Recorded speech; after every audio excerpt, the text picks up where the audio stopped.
You don't get to be flippant with our time, with our productivity, with our life. And that's especially true for the lives of people whose life you clearly don't understand, as is the case when they try and regulate country drivers.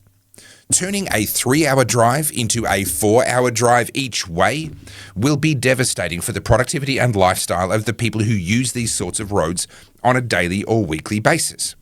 And that's more people than you might think. For example, I drive to Melbourne every week to record my podcast with Carly, called The Oddcast.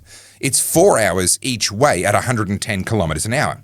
And I do the trip down and back in a single day. Now, that trip, 8 hours on the road in one day, well, that would not be viable if I was limited to 70 or 80 kilometres an hour instead.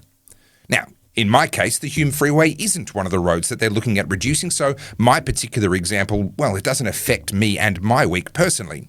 But that's beside the point, because there's lots of other people who do use these roads every day and every week and do long distances. And these safety nannies are simply disregarding those people's time, adding hours to their commute, to their week, every time they have to do that trip, depending on their situation, adding hours to it with just the stroke of a pen, as though those were their own hours to dispose of.